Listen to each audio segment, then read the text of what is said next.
Hi guys! Welcome back to my YouTube channel again and again. It's me, is John Z. For today's video mga kabsat ay nandito tayo sa bukid mga auntie. At yun na nga na boring auntie nyo kaya naglakad-lakad muna ako sa tambak. At napapansin nyo nga dyan walang sleeper ko na isa. Dahil nga pinagsandalan ko ng camera mga auntie kaya yan, pangkis tuloy. Tinigil ko na nga ang paglalaro baka mahulog ang auntie nyo. Sa sobrang boring ko ay nadamay pa si bayaw ko. Ay sobrang gwapo nga ere.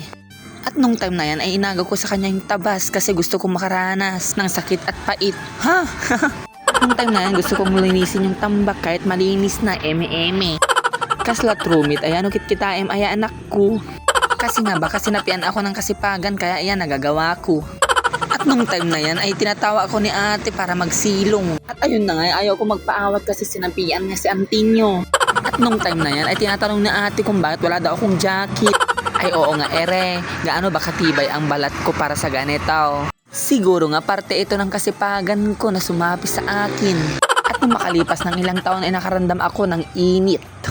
Kaya nagpaawat na nga ako kay ate ko, nakakahiya naman sa tabas. At dito ko nga naranasan yung mahirap palang gawaing bukid auntie. Kaya nga nung tapos na ako nagtabas pumunta na ako kay tatang, hindi ko pa mahanap. At yun na nga at ito ang hinahanap ko sa bunganay. Kaya nga pinapatuloy kong paghanap kay tatang kasi malimin. Kasi para may ginagawa dun sa taas kaya pinuntahan ko, ayan tuloy meron talaga. At tinignan niya pa nga ako ni. At yun na mga auntie, hindi ko nga natiis kaya tinulungan ko na akala ko madali lang. Abay sobrang hirap naman pala ere. Hindi naman kasi itaktong kamay ko para magganyan. Pero wala tayong magagawa kung hindi tulungan si tatang. Kaya nung pasok ko na ako ay akala ko give up na. At yan na nga auntie sumubok pa. Wala kasi tayong itak kaya nahirapan tayo. Kaya nung nakakita ako ng isang pesto ay akala ko madali lang dun kaya pumunta ako auntie. Ay Sheda, ang hirap pala. Tingnan mo naman opak. Diyos ko Lord auntie, masirang muscle mo dyan. Ayun nga, nagawa ko pang magkulimbitin sa saging na to, putya.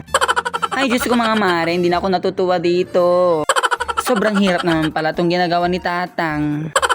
At nung time na yan, tinatawanan ako ni tatang. Nagmumukha nga akong unggoy, Diyos ko tatang. Baka nakalimutan mo, anak mo pa rin ako. At yun na nga, hindi ko pa sinukuan kasi ipapakita ko kay tatang na malakas tong prinsesa mo. At nung time na nga yan ay sobrang naiinis na ako sa saging na ito. Kaya mas mabuti pang sukuan ko na lang ito kasi talo tayo. Habang pinapanood ko nga si tatang ay meron akong nakita sa bunganay. Wow, sarap. Kaya nung pinakita ko sa kanya ay sabi niya kunin ko kasi hindi niya daw abot. At kukunin ko nga daw kasi isaw-saw niya ito sa bagoong, masarap daw to ulam niya. Habang tinitignan ko nga si tatang ay naghanap na din ako ng sukdal. Ay panukit pala, sorry. At yun na nga mga kabsat, may nakita na rin ako panukit para sa bunganay. Habang kinukuha ko ngayon sa bunganay, sa tingin ko hindi ko din abot. Kaya nung pinasubukan ko kay tatang baka siya ay makuha niya ito. At total nga tatang ay ulam mo. At yun na nga nakuha niya kaya kinuha ko na din sa baba, yun. At nung wala na akong magawa yan, nasipagan ako, sinapian ulit ako ni kasipagan. At dahil hindi ko nga alam maglinis ng kasagingan kaya yan, pinagilid ko na laing. At nung tapos na din sa Antinyo ay hinanap ko si father. Inaawat ko nga siya kasi tanghali na. Father naman, magpaawat ka naman kahit kunti lang, gutom na po ang prinsesa mo.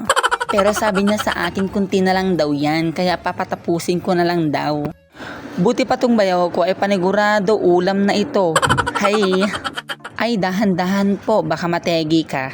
Nung paglingon ko nga kay father, aba hindi na saging ang pinapatpat niya kundi mais na niya. Oh my god father, hindi yan saging, paawat ka.